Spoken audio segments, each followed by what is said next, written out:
Good news, everyone! The slime is flowing again! And we get a video about Diablo's 4 new concerning monetization plans! Yes! Oh man, this is actually funny because there's people in the comment sections whenever I talk about Diablo 4's monetization. Like, I remember a comment. I always like to bring up some of the comments, right? I remember a very specific comment where this guy said, man, it must suck to be in your position when you know that Diablo 4 is going to be a good game and you keep slamming on it for no reason. And I was like, bro, you guys need to understand. If everything that I criticize about Diablo 4 is wrong, I want literally everybody to understand this, okay? If every single critique that I'm lobbing at Diablo 4 right now turns out to be wrong, and Diablo 4 is a flawless video game without predatory microtransactions, I will be so goddamn happy. You can come into my videos and you can call me all the names under the sun, and I will still be happy because at least I will have a good Diablo game to play. I think that's the part that people don't understand. Like, they believe that, like, I'm doing this and, like, I want to be vindicated. Like, oh, yeah, Rurikhan is complaining about this so that he can be vindicated. It's like, no, I'm complaining about it because I want them to fucking change it. I want the game to be good. Please. Please, I just want a good game. That's all. I think that's too much to ask. I think it's too much to ask for a good game. Anyway, let's see what Force has to say about this. It was sponsored by Ridge Wallet. Stay tuned till later in the video to learn more about our special 48-hour 30% off flash sale. All right, so another one of Blizzard's pre-release Diablo 4 surveys popped up this week. Similar to the one we saw back in August, this presented several pre-order bundle package options and pre-order bundle package options. Let's go, baby. Gotta get that money. Gotta get that money, honey. How do you get your kicks? basically looks to confirm more or less what we should be expecting. We have enough information at this point to basically take a reasonable stab at it, so let's do. For starters, I'm scared, Force. Hold my hand, please. Dennis, hold my hand, please. The new survey opened up with the typical phrasing for this sort of thing. Specifically, it said, shown below is a list of features/content that could potentially be offered as part of a bundle that includes the base Diablo 4 game. The listed offerings included early access to the game,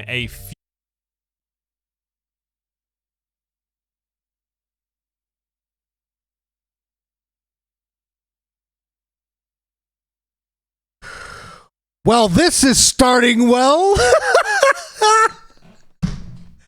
Oh my God. I want to hear, listen, if you're watching this video on YouTube, okay? Listen. If you are one of those people, I'm talking to you directly right now, okay? Because this is going to go on a video on YouTube. And if you are one of those people that has been defending, like you've been basically pushing back against everything that I've been saying about Diablo 4, you know who you are. If you're one of those people, I want you to defend this practice for me, because here's what I'm going to do. I'm going to grab those comments and I'm going to give you an opportunity, a legit opportunity to defend early access to a video game that, by the way, is for all intents and purposes an MMO light. Now, you can tell me that early access is not considered pay to win. You can say that. But I want you to make an argument for it. And then I will read those comments on stream, and I will make an argument myself, arguing against your own comment. Okay? But I want you guys to really dig into the comment section, and like every time that I point out problems that I have with a specific thing, I want you to leave me comments and tell me how you feel about this and how you are going to defend this practice. So early access, I'll tell you my take right now. Early access is, in my opinion, a fundamentally morally bankrupt thing to do. And some people are going to call out Rurikhan. Final Fantasy XIV does this exactly. I've criticized that aspect of Final Fantasy XIV. I criticize a lot of things about Final Fantasy XIV. It's just for some reason people play deaf. They don't listen when I talk about those things. I criticize that, just like I criticized, for instance, when they put up the Cruise Chaser mount in the store. I made a video talking specifically about that, about how I wasn't happy about it. I criticize every game, no matter how much I like it. I've just recently I had a 1-hour discussion with my good friend Gaijin about how much I'm not a big fan of the current layered weapons that they're putting in Monster Hunter Rise Sunbreak. And Monster Hunter is like my favorite franchise of all time. It's like, listen, anything I don't agree with, I criticize. Anything is fair game. So early access, I think, is just like really, really crappy. It is heavy duty FOMO. It's like a bazooka of FOMO. It's like, what are you going to do? Basically, early access is them shifting the date of release of the game and telling you you have to either pre-order or pay more money in order to gain access to it. A company that does this a whole lot and that I absolutely despise is Ubisoft. Ubisoft has a tendency to do this so much. I don't know if they did it with Valhalla. They definitely did it with Odyssey. And Microsoft used to do this as well with Forza and Gears, at least. And there are others who do it as well. And like I said, Final Fantasy XIV does it as well. I don't agree with it, but, you know, it is what it is. So, yeah, EA does it a lot as well. Early access is terrible. Not to mention, it could also be considered milking content creators, which I guess a lot of people that don't like content creators, they're probably like, yeah, fuck them content creators. Milk those fuckers for money. It's like, hey, whatever you say, buddy. But yeah, early access, come on, bro. Days before official release. The prior survey was a little more specific with timings, which we'll touch on in a moment. There was the Wings of the Founder, a back attachment to celebrate the launch of Diablo 4 and not obtainable in other ways. So my only complaint with this is it's immersion breaking. Because these are fundamentally angel wings. As far as I'm aware, Nephilim don't get angel wings from a lore perspective. So that's the only complaint I have about this, but it's whatever. It's like immersion varies from player to player, so I'm not really going to push back too much on like, oh, you get special wings. I never liked wings in Diablo 3. I don't like wings in Diablo 4 either, so whatever. Also said no gameplay impact with these. There would be a mount to move through the world faster, which unlocks after the campaign. Hero skins, cosmetic changes for armor that include 5 skins, 1 for each class with an unlimited number of uses. It's important that cosmetics to an extent are important, but again, I'm not going to push back too hard on these. Mount armor, which added visual cosmetics to your mount with no— Of course we needed horse armor. I mean, Why lose the opportunity to add some irony in the middle of the insult that you're adding to injury? No gameplay impact, and a free copy of the Diablo 2 remastered. Oh, that's actually pretty good. Copy of Diablo 3, and finally the Battle Pass with access to the first pass with rewards for playing that are caused. How some people defend battle passes is still beyond me, but okay. I mean, battle pass is going to happen no matter what you do. Cosmetic only. Now, outside of driving home the cosmetic and no gameplay impact nature of these offerings, this survey reinforces the last one with the additional new inclusion of offering free copies of Diablo 2 Remaster and Diablo 3. There were also some new accompanying concept arts for hero skins, the Wings of the Founder, a mount, and some mount armor. But yeah, otherwise, this survey almost exactly lines up with the last one. Now, you might recall this particular one popped up back in August and mostly had the same offerings. There were hero skins, the mount armor, the back. Look at the price though. Just the full version of Diablo 4 with nothing else, €75. 75 euros. See, Blizzard isn't even like, oh, the new price is $70, which by the way, publishers that are in the States, wait, no, crap. I was going to make a complaint, but I can't anymore. Shit. Listen, you guys remember how euro used to be worth a lot more than the dollar? I can't complain about that anymore. Oh no. Oh no, the dollar is worth more than the euro now. Oh no. I can't complain about the one-to-one conversions anymore. God damn it. Oh no. I was about to go on a massive rant about how, by the way, $70 aren't 70 euros. God damn it. But yeah, 75 bones, baby.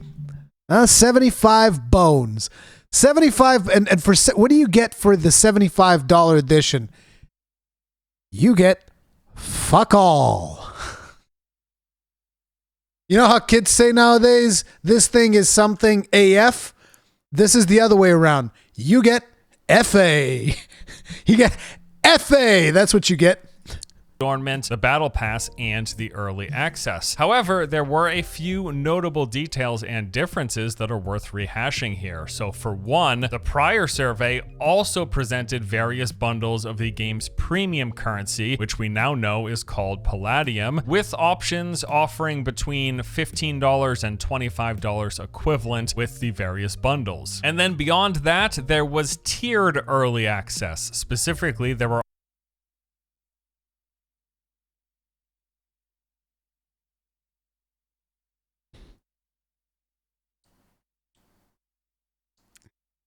Bro,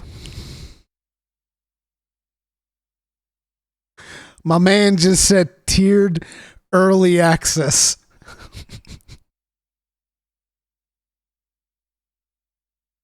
I'm in shambles. I'm in shambles, chat. Save me. Save me, please. Save me, please. Please. Please save me. Oh, somebody save me. I can't take this anymore. Seems like the boarding rules for Southwest Airlines. We would like to begin pre-boarding now. Boarding groups from 1. Boarding group 1. Wait. We have the special frequent flyer VIP Deluxe. Boarding VIP Deluxe now. We will now begin boarding aisles 1 through 5. Options to purchase either a 2 or a 7-day head start.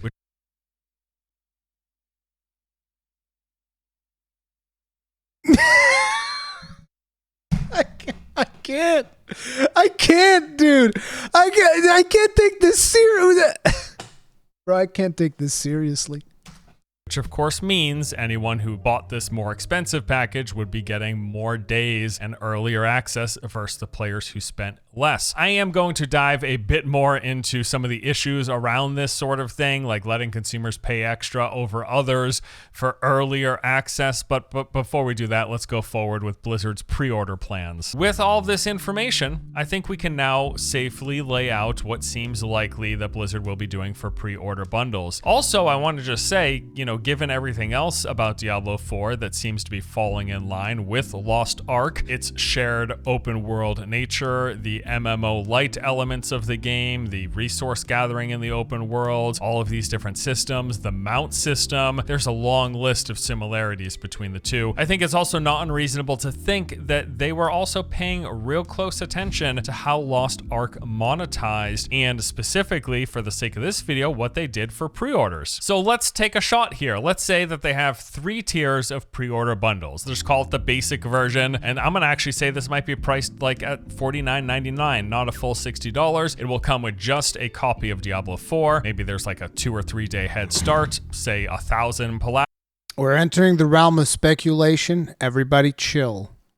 And access to the first battle pass. And then there's a mid-tier, which could be like $69.99. It will have all of the stuff with the basic version, but maybe instead of 1,000, there's 2,000 Palladium, and they add some more cosmetics, like say exclusive wings and the hero skins. And then there'll be a premium tier, maybe $99.99, maybe even higher than that. It'll have everything else but a ton of Palladium, like the 6,000 or 7,000 Palladium, more exclusive cosmetics, a specialty mount, some mount armor, and emotes. We'd actually actually do know that the game is going to have some sort of system, like for example, these headstones, which will be tied to PvP. When your character dies, a headstone pops up. We saw that, something like that, in that leaked Friends and Family stuff that came out. Can't talk about the leak force. Blizzard's going to blacklist you, man. Careful.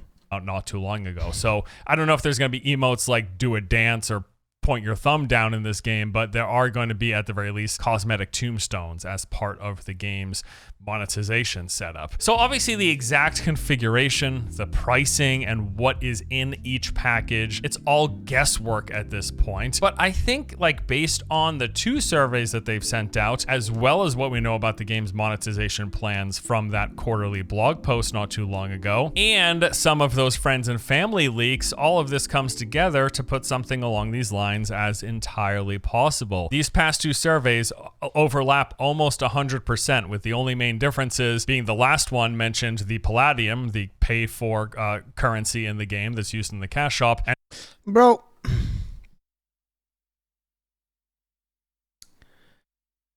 imagine, you don't have to imagine.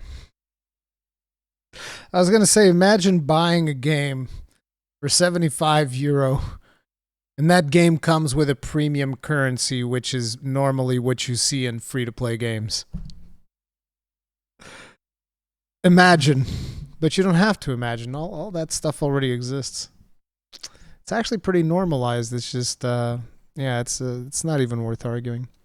And this recent survey mentions free copies of their older games, which I guess that's kind of like a throw-in gimme, but it's also strange because they're not really incentivized to give us their old games. They don't want us playing D2 or D3. They would rather us play D4, as that game's going to be way more heavily monetized than either one of those. So they're incentivized to that. Yeah, I just don't know what the likelihood of them actually giving us free copies of games that make them less money, but we'll see. It's possible. It was in the survey, so it's possible as anything else that was in that survey. Either way, what seems likely, if not probable, is that these pre-order bundles will come in multiple variations, and they will have Palladium, mounts, hero skins, wings, and access to the first season battle pass. That much is obvious. And then there's the early access. Now, the biggest question for me at this point centers around the early access. This is also my biggest point of potential concern and criticism. Do they go forward with the idea of selling early access? But what's more than that is, if they do, will they also then tier it so that people who pay extra will get more of a head start? And now I want to talk about early access and everything that can potentially play into it. But first, let's access a moment for a word from today's sponsor. Yeah. Today's video is brought to you by our longtime sponsor, Ridge Wallet. These are the durable wallets built to last and designed to help streamline what you carry. As I've mentioned in previous videos, I've been using one myself for the past year or so and have really enjoyed it. I'll carry my ID, a handful of cards, and that's basically it. It's turned out I haven't really missed having a You guys know that at one point I was offered a Ridge Wallet sponsorship and I replied and they never got back to me. Because I was like, yeah, I'll take a sponsorship from Ridge Wallet. Ridge Wallet seems legit. I'm like, yeah, I'll take that. It was one of the few sponsorships where I was like, yeah, sure, let's talk about it. And it's just like, they didn't even say no. They were just like, whatever, fuck this guy. I don't even remember talking to him. It's like, what? But I hear good things from Ridge Wallet. That's why I wanted to take a sponsorship with them. As a wallet loaded with stuff that I never ended up using. Some of Ridge Wallet's features include the ability to hold up to 12 cards, plus having room for cash. They are made of durable materials and come with a lifetime warranty, as well as a 45-day risk-free trial. And they're offered in over 30 colors and styles, including carbon fiber, burnt titanium, and many others, as well as having over 50,000 5-star reviews. Now, currently, they've got a pretty big limited time flash sale going on for the next 48 hours. Anyone who uses code FORCE30 will get a full 30% off my code favorite, FORCE30. the Gunmetal Ridge Wallet. This discount is substantially bigger than ones they typically do, so if you've ever been interested, now's a good time. Beyond the flash sale window, using code FORCE at any time will get you the standard 10% discount on any purchase. Head on over to ridge.com/force to learn more. Okay, so early access. Here we go. Paid for head starts are a bit of a landmine with games like this because there's a lot of potential issues. But really, I think what it boils down to is what, if any, sort of competitive advantage does having early access to the game give you? There are two major points that come to mind. I mean, I don't know when the season is going to start. I'm assuming season 1 starts at launch, unless they're planning on, do whatever and we'll start a season afterwards, which wouldn't make a lot of sense. It wouldn't make a lot of sense for them to start a season like 2 weeks after launch, for instance, because it'd be like, you've been playing this character for 2 weeks, now start a new one to start the season, because seasons usually require fresh characters. At least that's the way most of these RPGs tend to do seasons. So it's like, I think it would be safe to assume season starts day one.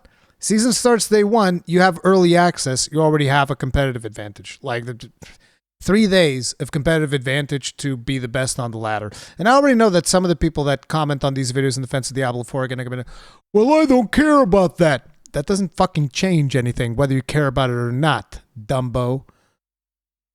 Doesn't care what, it's just a fact. It's just a fact of life. You get there first. It's like, hey, when you go on a race, if you want to win the race, you want to start the race at the same time as everybody else. This is an MMO light.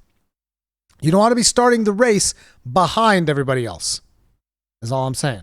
When this topic comes up. One is player power advantage. So with you having the extra time to level your character and get better gear before others, the advantage that comes from this would include things like having an advantage in PvE if there are leaderboards to push and any potential rewards that come from getting a high rank within those leaderboards beyond just boasting, but also PvP. We do know Diablo 4 has PvP. There will be open world zones where players can... I wonder how players are going to defend this now, because usually what they say is like, oh, PvP, it doesn't affect PvP, so it's not pay to win.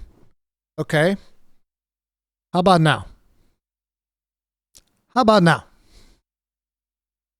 Engage with one another. Designated areas basically for PvP combat. There is rewards associated with doing well in these spaces as well. Now, what we still don't know is a lot of the specifics about how this works. And this has a big impact on this early access potentially, because like, are these PvP zones, are they gated by level? Are they gated by gear score? Do they have any kind of matching of people with similar power levels? Or do they just normalize gear and level differences so that it's all about player skill and proper ability usage, and that is it? We just don't know most of these answers. That's the problem. But there is absolutely a scenario where a paid for head start would give some players a significant advantage here. The fact that they're higher levels or that they have better gear, even just having more access and more playtime with their character, but actual stuff like a health and damage advantages over others. All of which, again, depending on how Blizzard balances PvP in the open world, could give a huge advantage to people who start early. But outside of player power advantage, there is also the resource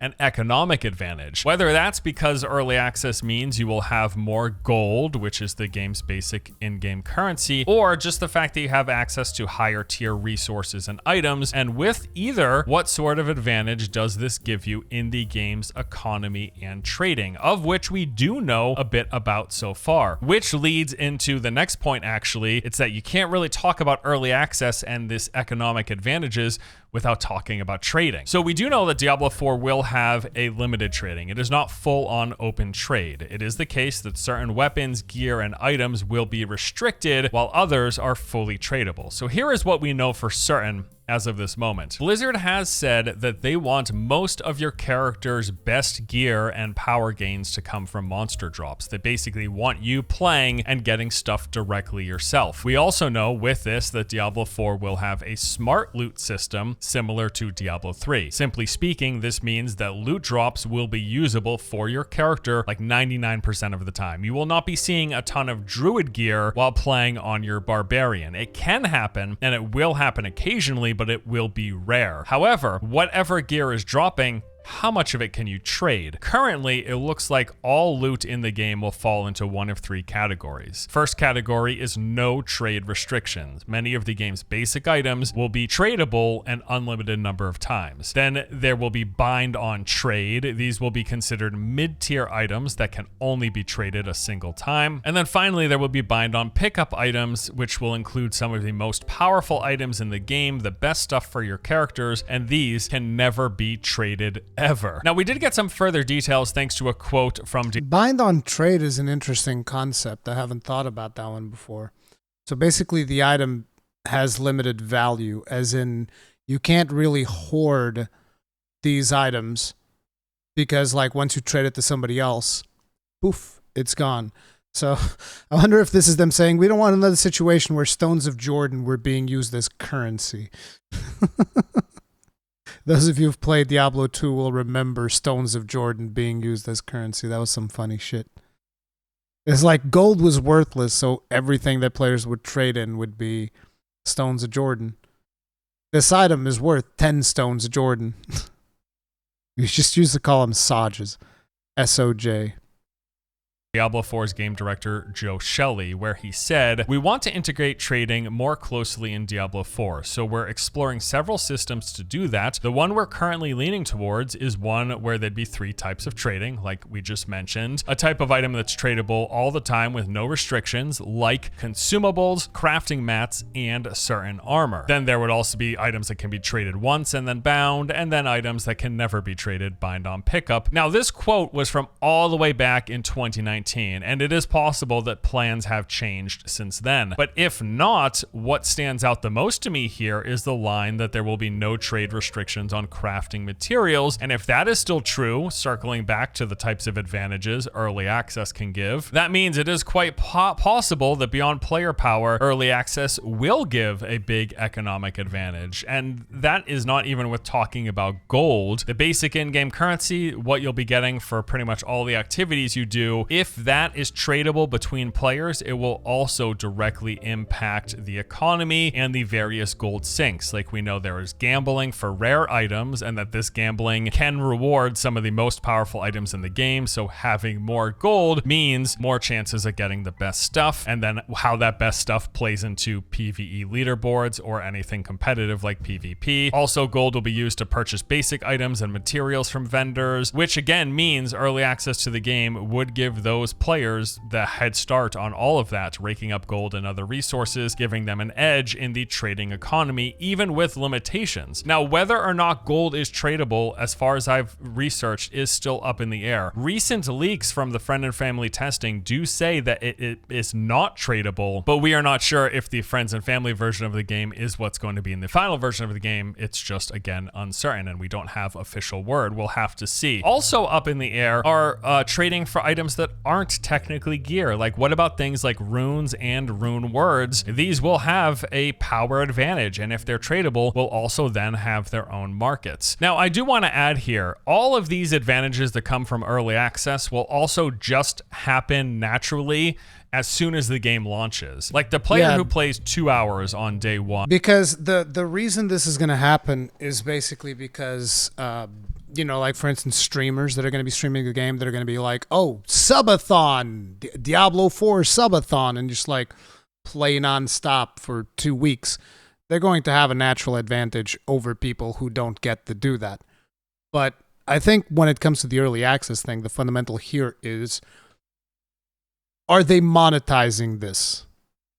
Do you understand? It's like, are you monetizing something where it's like, let's say, for instance, somebody decides, no, I want to go competitive. I want to go against these streamers who are going to play for 2 weeks. And they put in like, you know, paid time off and stuff like that. There's like, no, I'm going to be competitive about it.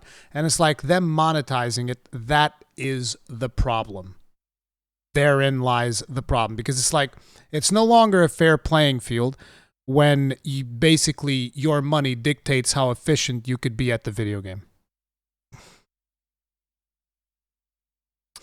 We're against a monster-related comment, but you know that you completely missed the Violet Mizutsune attack because you kill it too fast? Dude, I hadn't even seen one of Malzeno's special attacks until like a month ago. Will lag behind the player who plays 24 hours straight. Whoever hits max level and starts finding legendaries first will have a window of advantage in PvP, like I was talking about, and also in currency and resources and all of those other things we mentioned. This power gap between players is natural. It will just happen whether they had access to the game early or everyone played at the same time on launch day. I think the question is, like, should that sort of advantage, the power advantage or the economic advantage, be rewarded rewarded for someone who paid extra or who pre-ordered the game, getting that extra early access and then having that leg up immediately on those who don't. Funny enough, this also is more or less the entire debate about pay to win in gaming. Ultimately, though, the real winner in all of this is the companies happily accepting our money in exchange for power, whether that is selling stuff directly or just selling access early. Whatever the case, though, for the most part, what's interesting, and I don't want to neglect this, is that the people who are bothered the most by these sort of advantages, like the early access advantages, are the people who are probably going to have early access anyway. Myself included. I fully recognize this. Like, if you actually care about the game enough to be concerned about these advantages, you are probably buying it and you will probably have early access. But does that make it okay? That's the question. Does that make it okay? In my opinion, no. So it actually won't affect you either. And this is true unless, and here's the main caveat, unless they go with the tiered approach. If they go about offering different head start times based on the package that you purchase, at that point, it becomes another system of haves and have-nots. Bro, listen, if they could get away with it, they'd sell you a 1 month early access for $1,000. Let's not fucking kid ourselves. If they could get away with it, they'd do it. It's that simple. Like, oh, you can only afford the $50 pre-order package. Well, those who spent $100 will get to play 5 days sooner. And that is the route that I absolutely hope Blizzard avoids. If they're going to say, hey, pre-order our games so we get those numbers up so we can boast about how many people pre-ordered Diablo 4 and you get to play 3 days early, but it doesn't matter the tier that you buy, that, as I mentioned, is just kind of a wash because the people who are affected and who would care the most are the ones who are probably doing it. Still doesn't make it okay. Sorry, still doesn't make it okay. Like I said, I complain about the Final Fantasy XIV one as well. Still doesn't make it okay.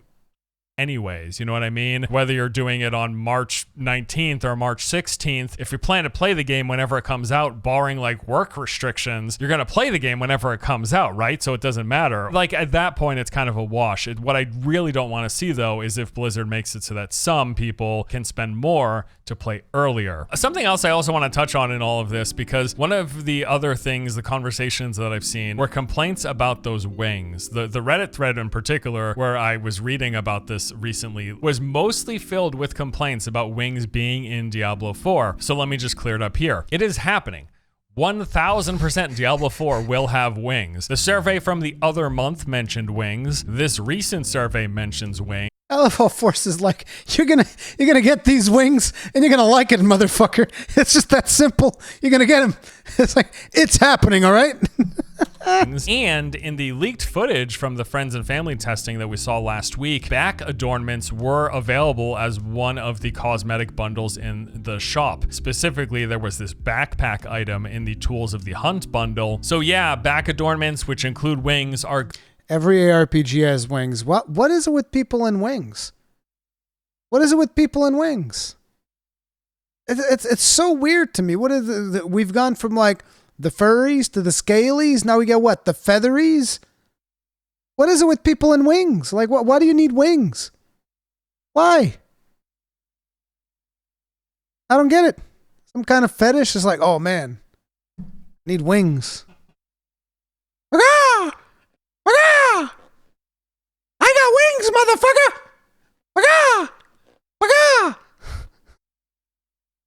Like, what the fuck? Going to be in D4. This is guaranteed. What is all the fuss? Well, most of the complaints are basically that it's immersion breaking. Ha! Just like I said! That's right! I'm not the only one who thinks wings are immersion breaking! That's right.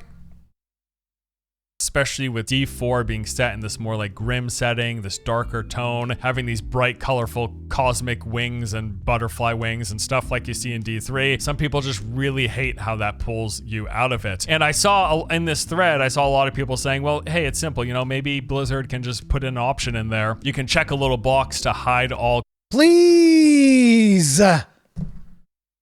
cosmetic wings. My guy, that's not happening. Why are you like this, Force?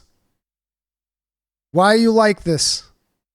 We don't need this negativity right now, man. What the fuck? I love how it's like, my guy, Force is here to crush your dreams.